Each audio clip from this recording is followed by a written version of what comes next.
Welcome into the latest episode of the 5 Reasons Podcast. I'm Ethan Skolnick here, as always, with Chris Whittingham. Now that you have found us, make sure that you subscribe, depending on the podcast provider that you use. It might be a follow button, it might be a subscribe button, but whatever allows you to get access to all of the old episodes that we have produced, a lot of which still stand up, including our Heat Stories series, which has episodes with Udonis Haslem, Mario Chalmers, and others. And it also gets you access to all of our new episodes as soon as they post. Also, if you type in 5 Reasons to your podcast provider, you will find all 13 podcasts in our network, and that includes our newest podcast, Light-Skinned Opinions, Cinco Razones, that's for your Spanish speakers out there, and for your Spanglish speakers, we had Will Manso on there this week. And also our newest podcast, Swings and Mishes, which is hosted by Craig Mish, and he had the president of baseball operations, Michael Hill, on with him for his first full episode. All right, for this particular episode, we're going to talk to somebody that I've been on the air with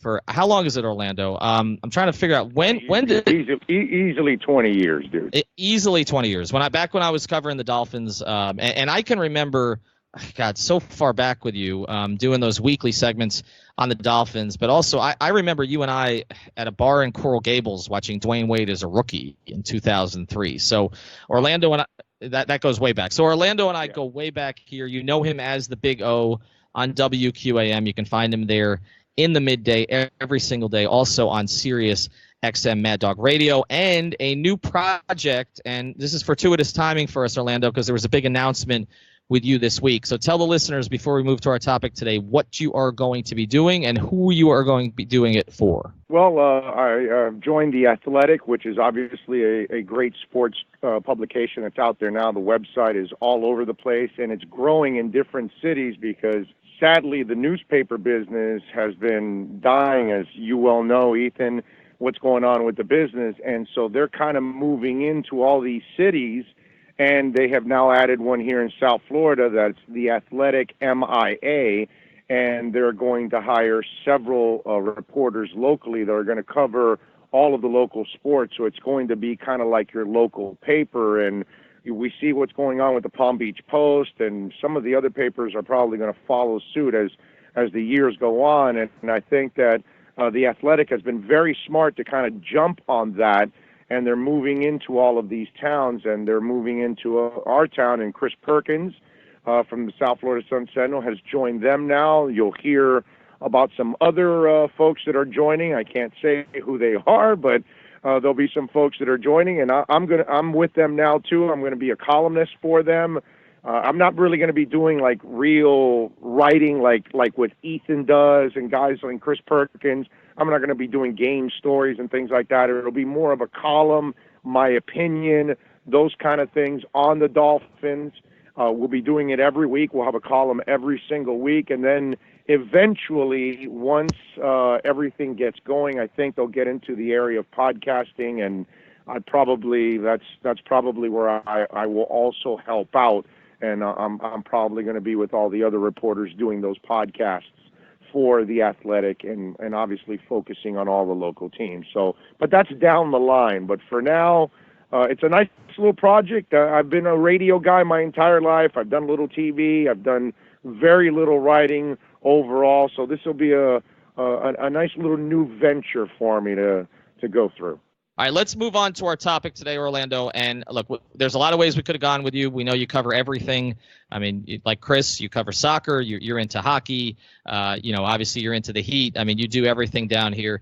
But we want to go with the bread and butter here. We're in the middle of Dolphins training camp, and the Dolphins have had 2 preseason games. It's been a little bit ugly so far. I never read into that too much. I mean, we've been at this for a long time, but of course the Dolphins have not had a lot of great seasons since I've known you, and so when there's alarm about them, it tends to be accurate. But what I want to do with you today here is I want to get your 5-point plan for fixing the Dolphins. If you believe that in some ways they're still broken, haven't won a playoff game, now going back to the Lamar Smith game, that's almost 2 decades ago, haven't been to the playoffs, twice, right, 2008, 2016, since then, what would be your 5-point prescription for fixing the Dolphins? All right, if we're not going to clean house completely, let's just try to fix with what we have right now, with what's in place.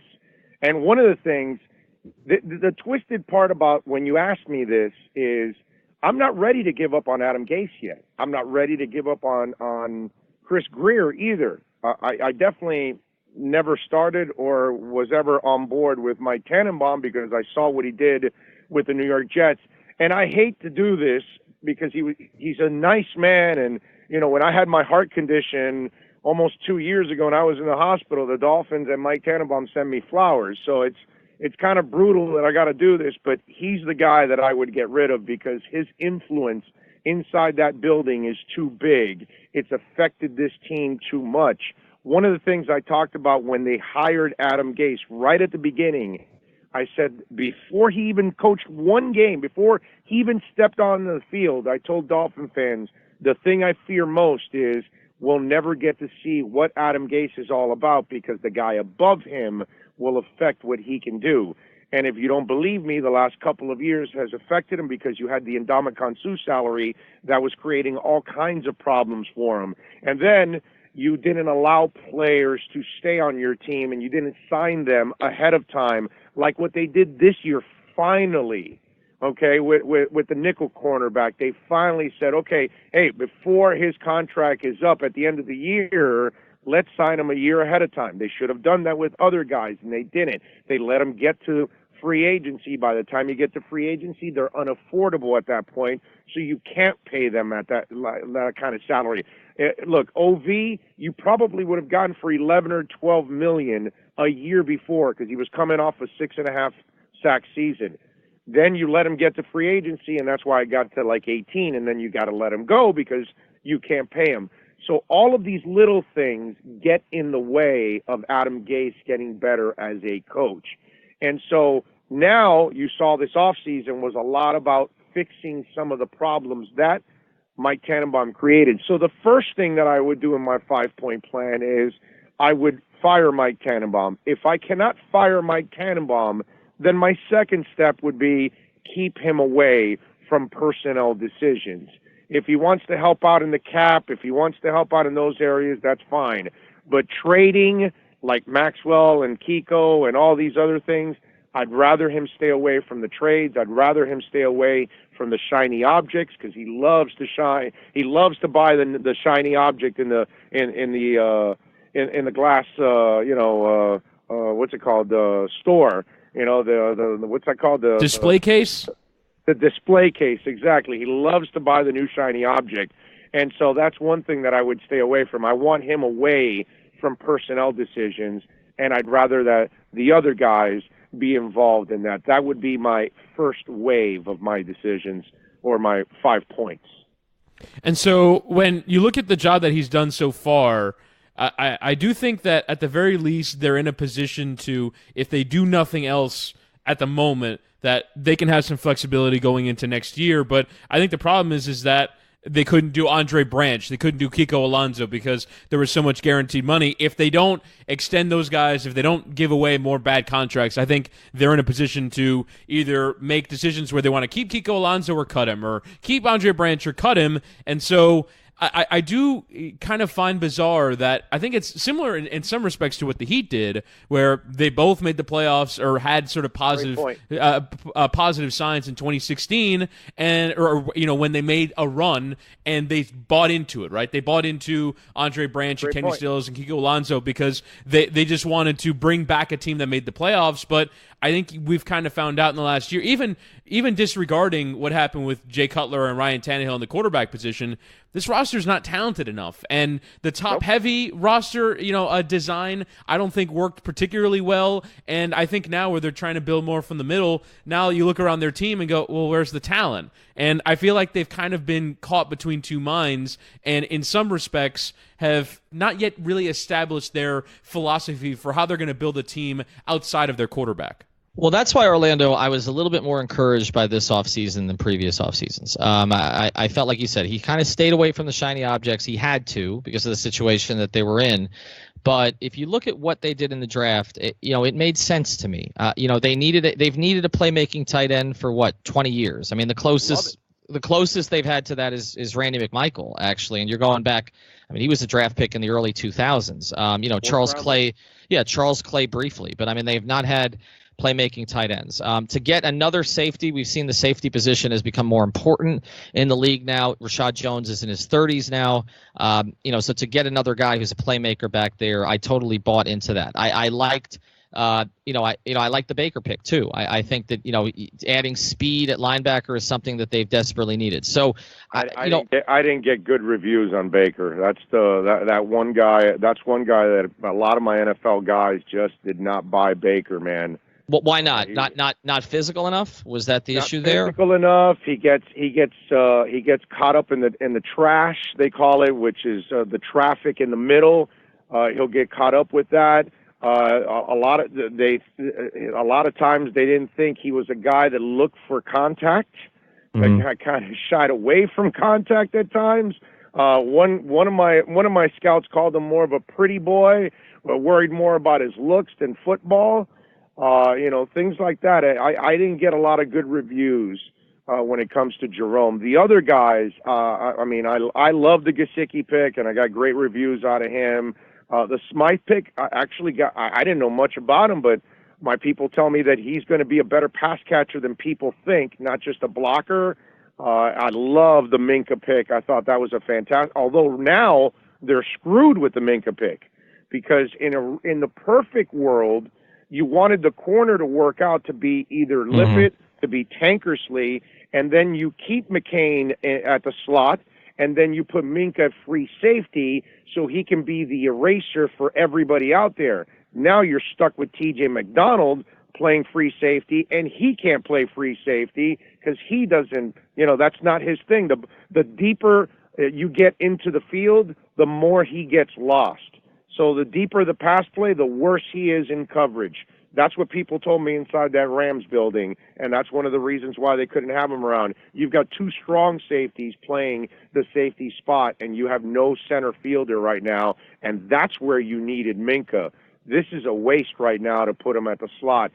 It's good to have that flexibility, but in the big picture, Minka was supposed to be the guy that ends up being your captain and your eraser in center field. So let's look at it overall, because we can nitpick certain draft picks, but I think you and I both agree that overall it was a pretty good draft for them. Probably a better draft than they've had in past years. I thought in free agency, some of the things they did made sense. Chris and I have talked about this a lot on the pod. Our guys on 3 Yards Per Carry have discussed this. They basically went 2 for 1 at some positions. You don't have Pouncey, but you bring in a couple of offensive linemen, including Sitton, who graded out extremely well last year in particular. You look at the receiver position. You don't have Landry. Decided he wasn't worth that kind of money, but you bring in 2 guys, in Albert Wilson and Amendola. I don't know if Amendola is going to stay healthy. We'll see how that works out. I don't know if I love taking former New England players, because that never tends to work out, just like taking former Steelers doesn't tend to work out, because those organizations seem to know when to let a guy go. But they did get 2 guys at the position, for Landry, even if Parker's not going to play a ton in the slot, according to Gase. So the draft, we've talked about the draft. Free agency, did that make sense to you at all? Oh, well, I'll give you this. Listen, I'm not one of those guys that's in love with a lot of the moves that Tannenbaum made, but that trade for a fourth rounder for a defensive end in Quinn, ladies and gentlemen, that was one hell of a trade. That was one that I was like, you could tell it was a cap deal on the Rams side, because they had so many issues and they had so many guys that they have to re-sign, and we're still waiting for Aaron Donald to ink the contract. But that was one of those pickups in free agency that I absolutely love.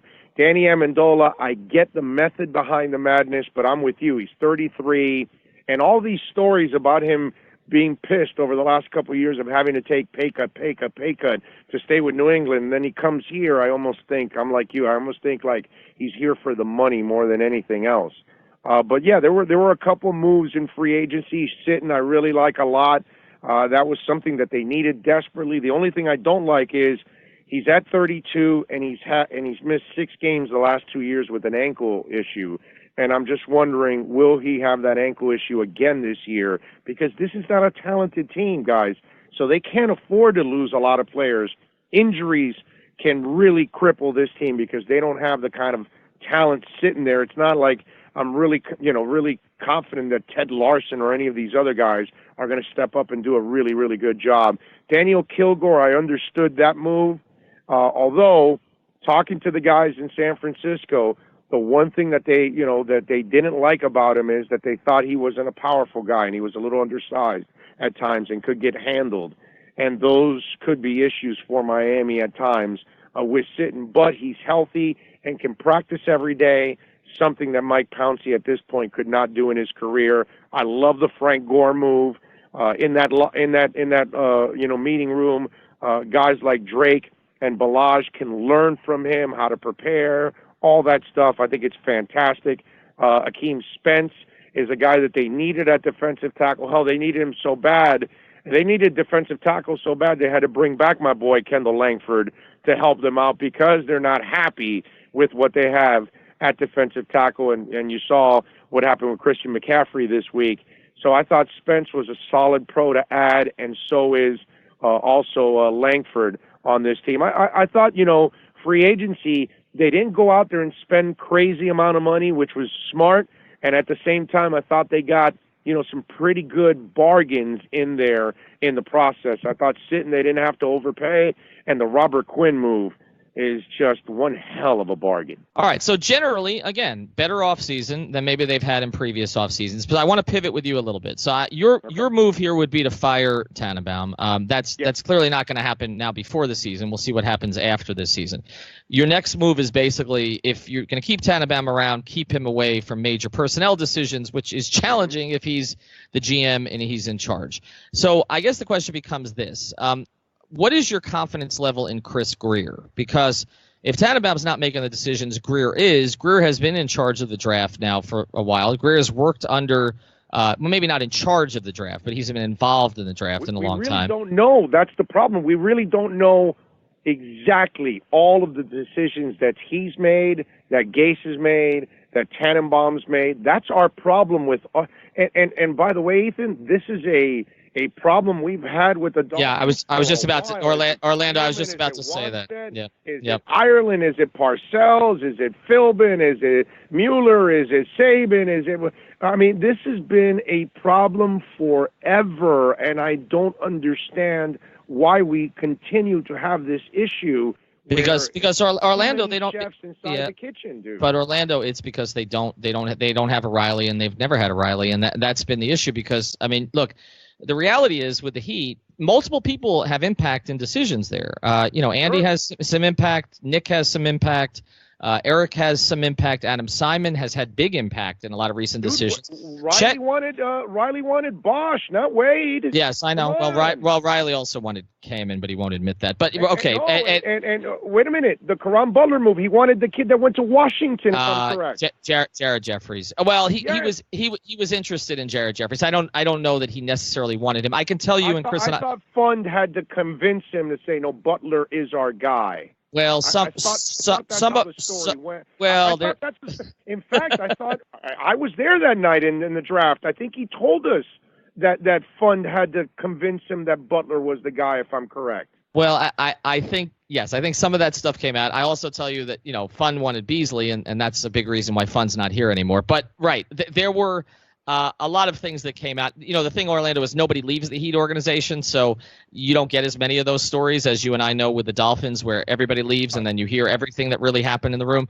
But look, I know for sure that Adam Simon didn't want the picks for Winslow, and Riley deferred to Adam Simon on that. So other people do make decisions there. It's not just Pat, but Pat is the face of it. And I think the problem with the Dolphins over the past 20 years is we've never known who the right face is. And so you talked about it. This is a pattern that goes all the way back, really since Jimmy left, essentially. But for right now, we don't really know. I don't know how good Chris Grier is. I'm with you. All I can take from it is it seems like the people who cover the team, people who are around the team all the time, seem to respect him. Like, they seem to think he knows what he's doing, and maybe he hasn't had the power to make decisions. And to me, it's a little bit similar to actually a guy we just had on our baseball podcast, Michael Hill, where it was really hard to tell for a lot of years, like, is Michael Hill any good? Because you had Dave, anybody under Loria, exactly. or Sampson, very true. Right, or Sampson. So I guess this is the question: if they don't let's say they blow out Tannenbaum. Are you comfortable with Chris Grier running the entire operation next year, or is it like you're saying you just don't know enough?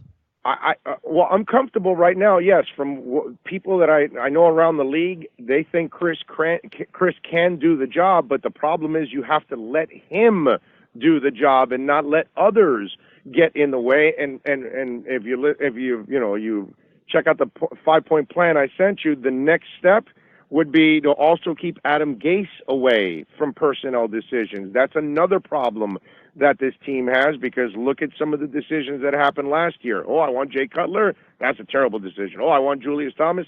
That's a terrible decision. You got to keep him away from these kind of decisions. You've got to let somebody be more objective about what's going on here instead of Adam Gase. You look at it, look what happened with Timmons. He's not in the league anymore. Matt Moore, nobody picked him up. Julius Thomas, nobody picked him up. Nobody wanted Jay Cutler. These are you got to keep. He needs to coach the players and decide the 53 he wants. Chris Grier needs to be in charge of who they bring in, free agency, trades, the draft. Let one personnel guy make the decisions, and let that personnel guy, just like Riley, if he wants to defer to somebody else because he wants to say, hey, that defensive backs coach has got a point, we got to take this DB, well, then let's go do it. But you've got to break down the responsibilities here. You cannot have so many chefs in the kitchen. That's part of the way that I would break down this process. So that way we can now find out over the next couple of years if Chris Grier can actually do the job, because now we know that he's completely in charge. At this point, it's just like the Marlins. We really don't know who to blame because there's way too many people making the decisions.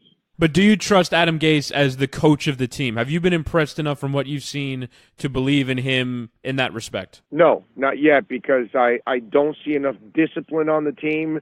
It's 2 years in, and starting in its third year, there's still those issues with all the penalties, and they're stupid penalties. It's pre-snap. It's stuff that just makes no sense. It's not effort penalties.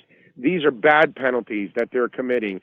And to me, that's a lack of respect to your coach, because, look, I can point at Popovich, I can point at Belichick, and I can point at Saban. There's a reason why they all win. They have great players, but they also barely beat themselves.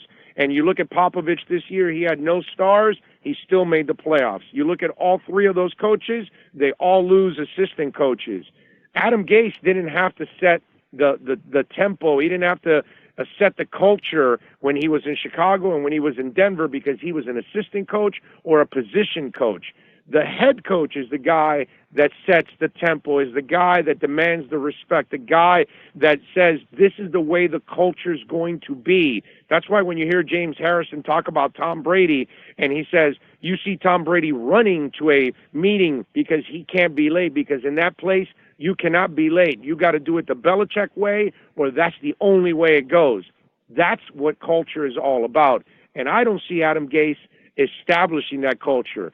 So Adam Gase has got to learn how to handle all those other situations. He knows his offense. He knows his X's and O's. But right now, he's not getting the maximum out of people out there, and he's not getting the maximum effort and concentration from these guys.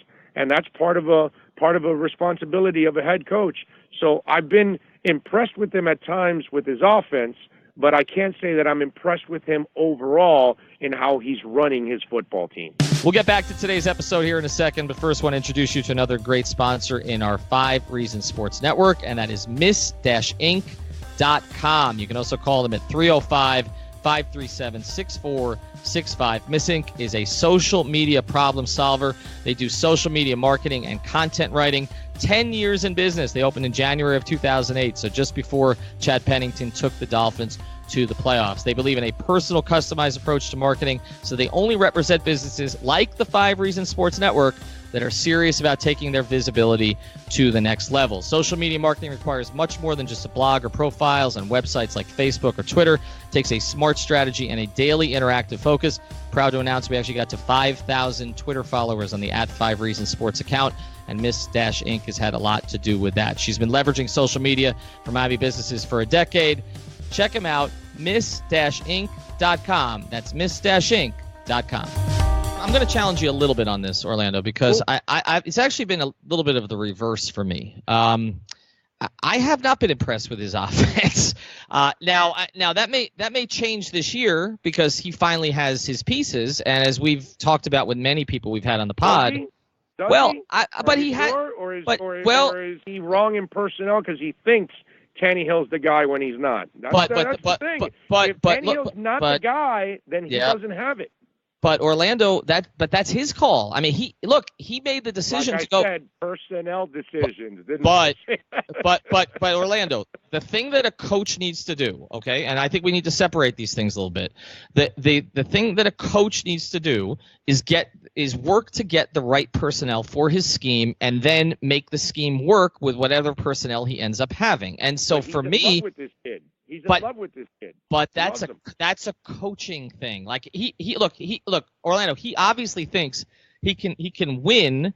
His offense can win with this guy. Okay? They didn't trade up. Now maybe they were in a difficult position to do so at number 11, but they didn't trade up. He decided he was going to go ahead with Tannehill. Not only go ahead with Tannehill, but they did not bring in a veteran quarterback of any substance to not just compete with Tannehill, but make you feel like they're not going to go 3-13 if he gets hurt. Okay, so the reality is he's in bed with Tannehill now. Like he's tied himself to him.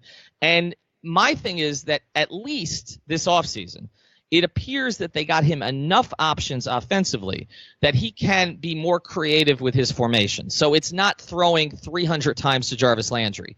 They have 4 or 5 different receivers. They have there's no A receiver on there, but there's a bunch of B minus guys. Maybe Kenny Stills is a B plus guy, but there's a bunch of B receivers. They're a little like the Heat at 2 guard. Okay, then then you take a look at what he's got in terms of having the back he wants, who can catch the ball out of the backfield, who had a great end to the season last year. Different back than he had in Ajayi. Okay, more of a back that fits his style. He's got a tight end who could be a monster as a receiver as his career progresses. I mean, he can game plan for teams, during the week with different options. He can change his game plan during the game. Like, to me, I don't love their talent, but it's more of the talent that he wanted than he had before. So to me, it's a make or break situation for him as a coach. Now, as far as setting in other words, don't run 65 bubble screens, okay? Like that would be nice, okay? But so listen, 2 years ago during that 7.5 game stretch with Ryan, he had it going on. The offense was playing well. I do give him that. That's why I feel that Adam can coach, because so far Tannehill's best stretch has been under Adam Gase. So I think he's shown you that he can, and I love your point, because it is true. The way they designed everything this offseason is pretty much to kind of put an end to this one way or the other. Either Ryan's our guy or he's not. I think that's what this whole season's about, because that's the way they've structured this offense around him, to give Adam the flexibility as a play caller and Ryan as a quarterback. Correct. And also they've made it that they'll go 3-13 if it doesn't work and Ryan gets hurt, and so then they can go get another quarterback. So they've basically positioned themselves for that. But the second point I want to make, and then I want to let Chris jump in here, is that as a leader, I think he has tried some things. I just don't think they've worked. Okay, so if you go back to some of them haven't worked. If you go back to the first season, I mean, he cut 3 offensive linemen who were underperforming. I mean, that was a message. I was thinking about that, Ethan, and now in hindsight, I'm thinking maybe he cut guys that were so obvious that it wasn't like you were really sending a message. Correct, but the old regimes didn't do that. So Joe Philbin wouldn't have done that. Joe Philbin, the only guys Joe Philbin was trying to get rid of. Whoa, wait a minute. I don't know if you know this behind the scenes. Joe Philbin went in every week and demanded somebody to be traded off his roster. Okay, but I mean, it did. Dude, he wanted to get rid of Ryan Tannehill. Okay, I know. I know that. Philbin, every time he had a guy that had some kind of a character issue, he wanted to. And that's not Ryan, which is weird. He just didn't believe in Ryan. But all the other guys, trust me, the personnel people told me every week he walked in there and he complained about somebody, and I want him off my team. If it was up to Joe Philbin, he might have traded half of the football team. It was driving the personnel people crazy at how many people he wanted to get rid of. Okay, that's all. But what I always perceived that as was Joe didn't want any strong personalities around him, right? So he didn't. Anybody who was on his leadership council, he wanted out. Okay, I mean, going back to the Vontae thing too. Like, I mean, that was the way that he operated. But what I'm saying is the offensive line thing. The reality is he did cut those 3 guys. None of them could play. Okay, maybe it seemed like an obvious decision, but at the time it seemed like a message. Ajayi, I mean, the reality is he didn't let him travel to Seattle in that opening game of that season. He was going with Arian Foster, I believe, at the time. And then, wait, let me here's the beef I have with Adam Gase on this. Now this has been something that has developed in 2 years now with Adam Gase. First of all, Ajayi ended the season before strong, coming back from the rib injury. He has the entire offseason he's working with these running backs. I get it. He wants a pass-catching, running back. He doesn't want the guy that just runs like Ajayi who doesn't pass-catch a lot. But he then brings in old-ass Arian Foster who's so broken down, and he doesn't figure it out that he's broken down. He waits until Arian Foster says, I can't do it anymore, I'm retired. And then Ajayi comes in and has a great year. He has a terrible feel for the running game. The following year, he has his beef with Ajayi. He finally, trades away Ajayi because it just doesn't fit his scheme. I get it. He starts Damian Williams. I give him the break that he starts Damian Williams on the first week because Damian is the established veteran. Perfect. No problem. After that game, you saw Kenyon Drake clearly was the better back and the guy that on any touch of the ball could house it at any time, something Damian Williams can't do even in his dreams. Guess what he does? He continues to start Damian Williams for the next 3 to 4 weeks until Damian Williams, of course, suffers the shoulder injury, and then finally Kenyon Drake gets his opportunity, and he blows up. One thing about and another thing, while Ajayi was on his run the year before, in one of the press conferences, he admitted to the media and the public that I sometimes have to go to my assistant coaches to remind me to stay with the running game.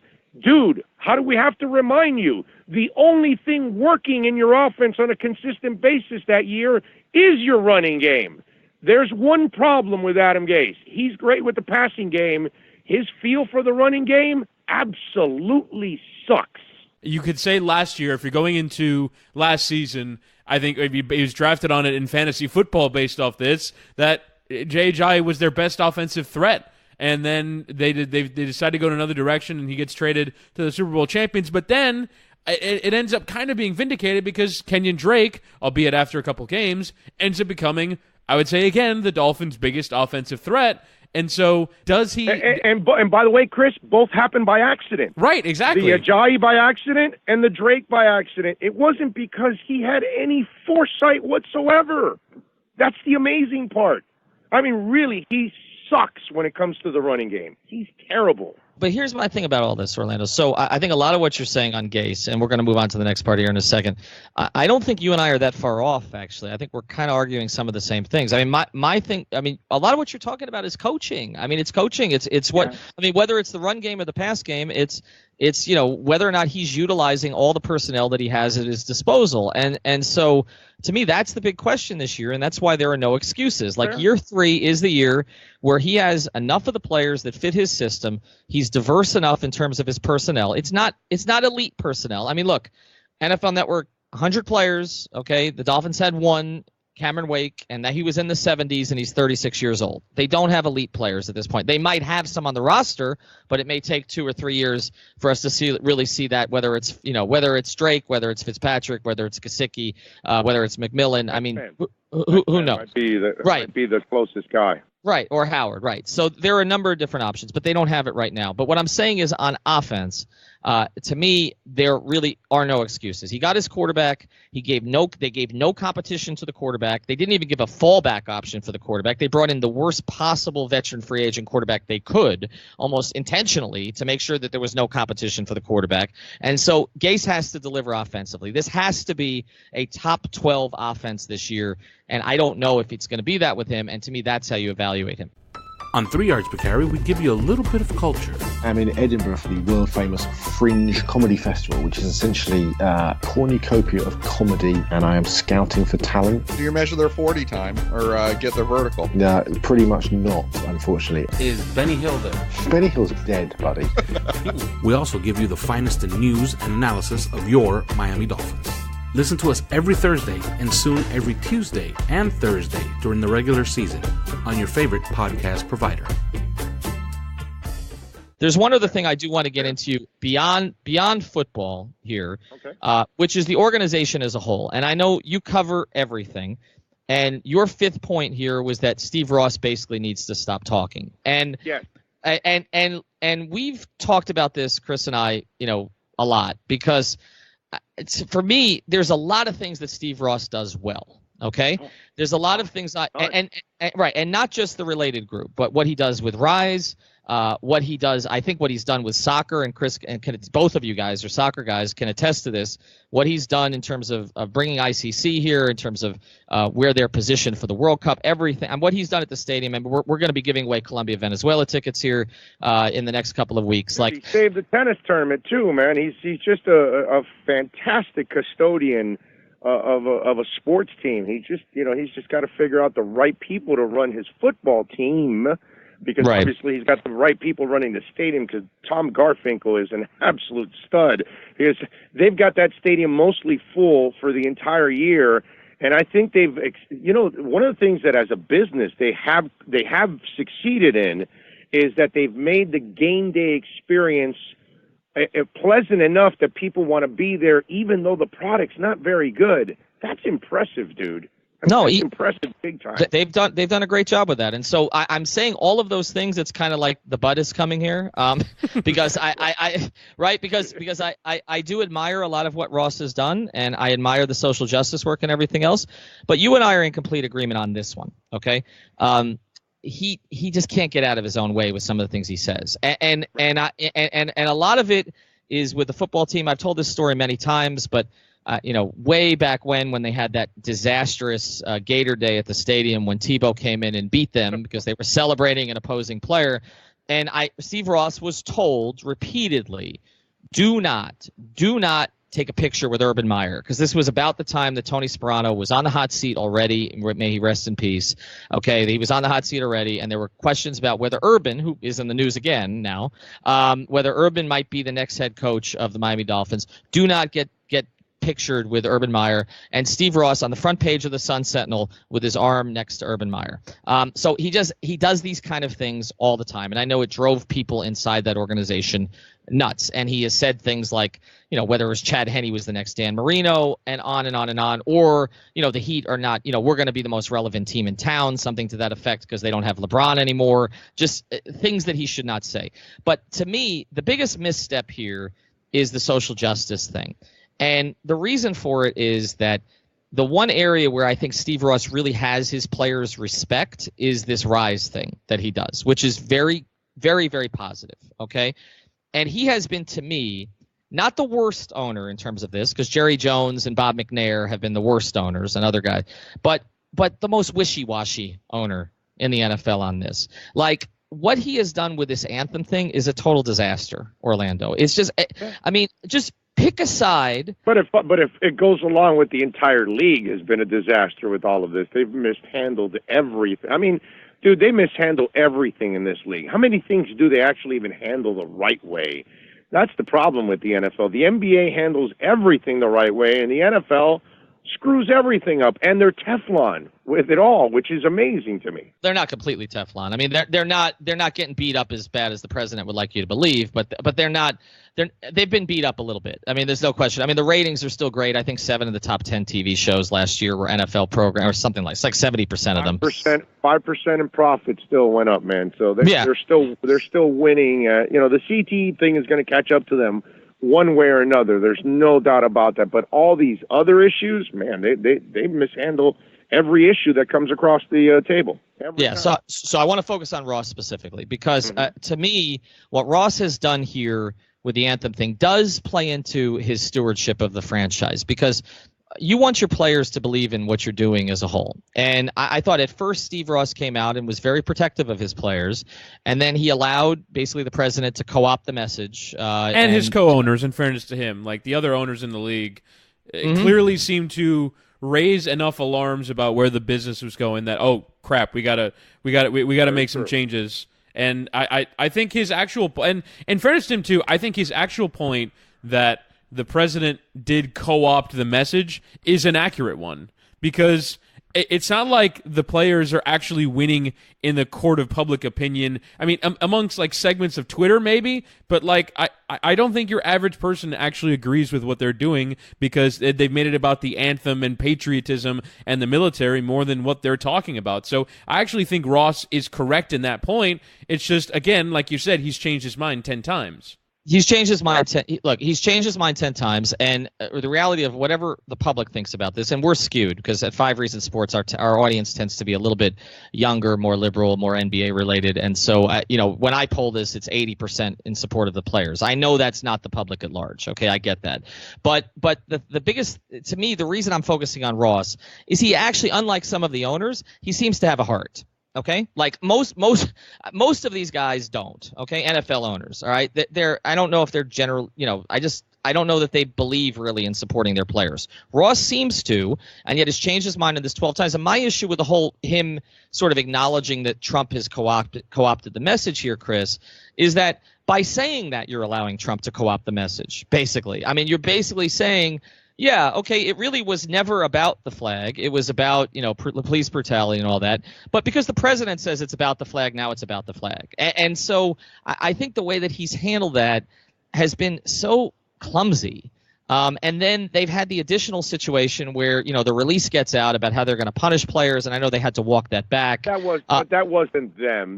They were following a league mandate, and they were ahead of everybody else, and then they're the ones that get. I felt bad. I really felt bad for them on that.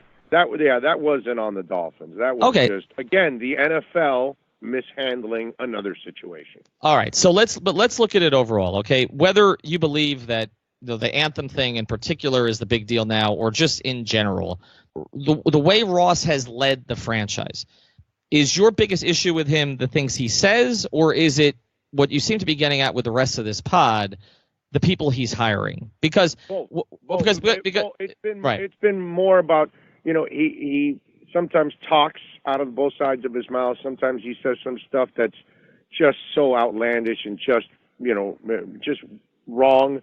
And then obviously the biggest problem of it all is, he doesn't put the right people in place, and he has not produced a winning product. That's been, and listen, this is a problem that he inherited. It's a problem that's been going on before he took over this football team. It was going on during the Wayne years, and bless him, the late great Wayne Huizenga. He tried his best. He tried to bring in Jimmy, and he tried to bring in Parcells, and he tried to bring in Saban, and we all thought those were the right guys too at that time, and it didn't work out. So this is a problem that he's picked up the baton from Wayne, and neither guy has been able to find the right combination to lead that football team back to being respectable again and being a winning franchise. So ultimately, that's been the main problem with Ross. Everything else, the goofy stuff he says, talking out of both sides of his mouth with the anthem stuff, whatever, all that stuff gets magnified because he has not gotten it done as an owner on the football team. But then he offsets all of that by how good he is as an owner, that you'll see him. He doesn't do what every other owner does. He'll spend whatever his front office people and his coaches say. I want that player, you got it. I want this for my facility, you got it. I want this assistant coach, you got it. I want to add this department, you got it. So, you got to love the fact that he is willing to do anything and everything, and he's put hundreds of millions of dollars into that stadium, and that stadium is beautiful and fun to go to now, and he saved the tennis tournament, all of that. I mean, there's a lot of things to love about what he does and spending money. He's just got to find a way to, get the football team over the top, because you just said it earlier. If you're a soccer fan like me and Chris, you love him for, the fact that he's willing to spend on the football team, and then you love him because he's also willing to help soccer grow in this country, not just in South Florida, because he's helping soccer grow in this country by doing the things he's doing too. So there's a lot of positives to like about that. I don't want him to go anywhere. I like Stephen Ross. I think he's good for us. I think he just has to, find the right combination to unlock that safe.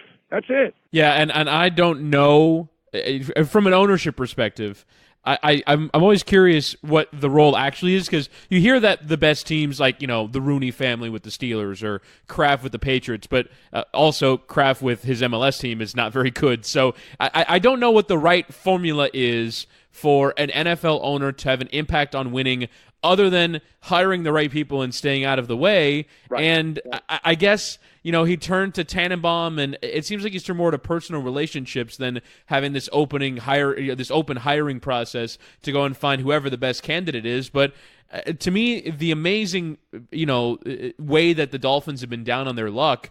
I heard, someone saying that the biggest what if in the last kind of 15 years of the NFL is, what if Saban worked with Drew Brees?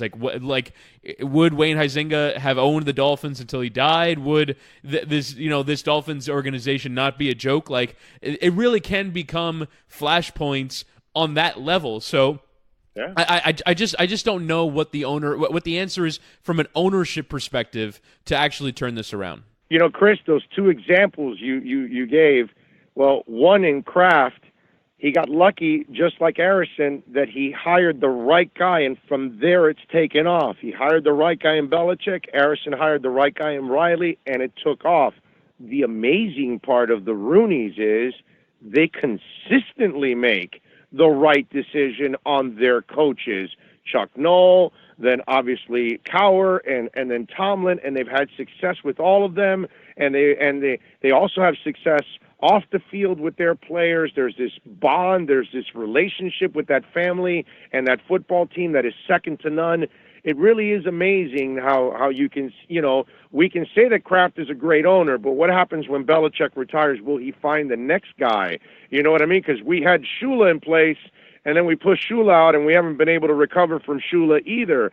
And so it's really tough, but it's impressive when you mention Rooney's, how they've been able to make great decisions decade after decade after decade, and how the Rooney Rule is an example of what that family brought to the table to the NFL and what they've meant, to black coaching in the history of the NFL. So it really is amazing, and that's why you look at it.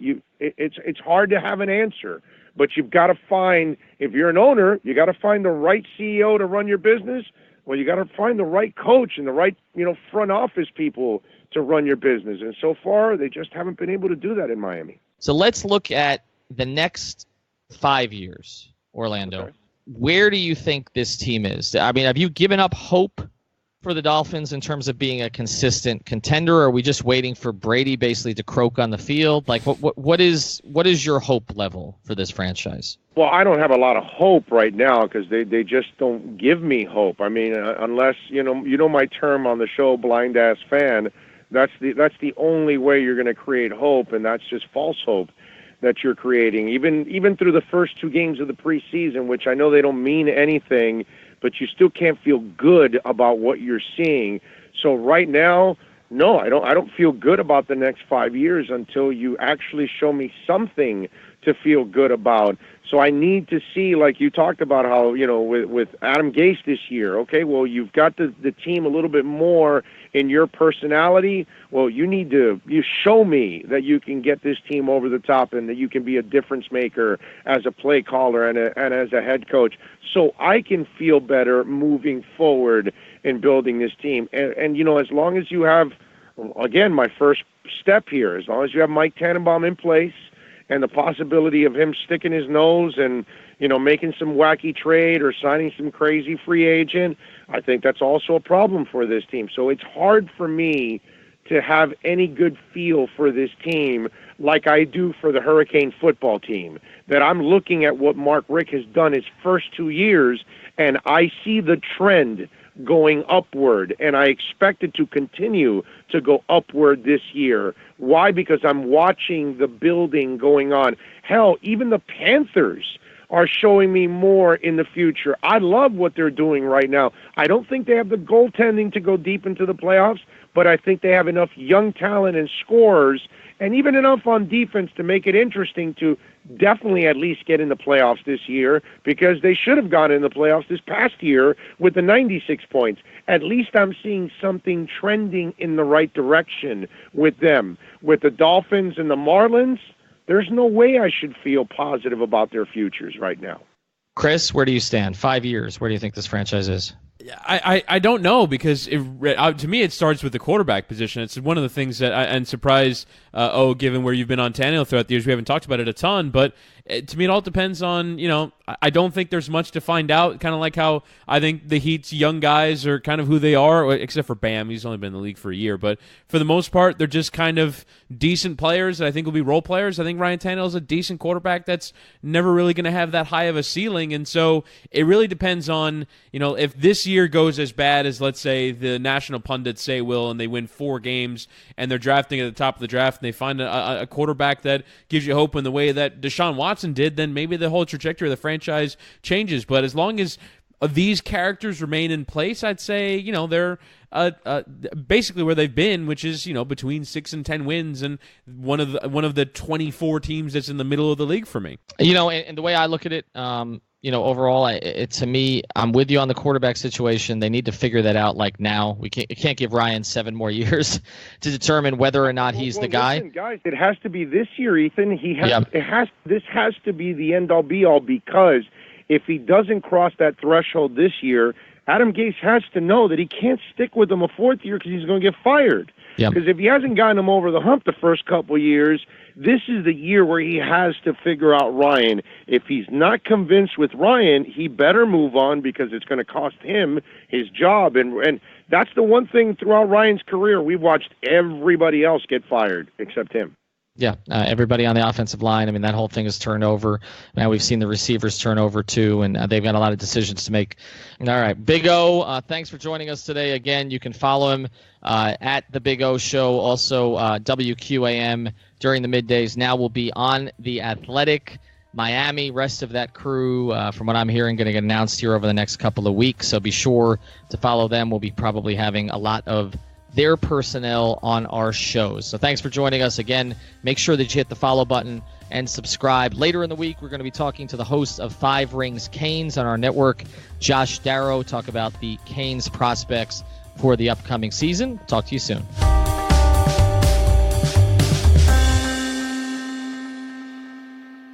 Josh Darrow here, host of the 5 Rings podcast, where it's always a Canes thing on the 5 Reasons Sports Network. What are we about? Pretty easy. I want to tell stories, and I want to share the journey for the players and coaches, past and present, affiliated with the University of Miami. Take Manny Diaz.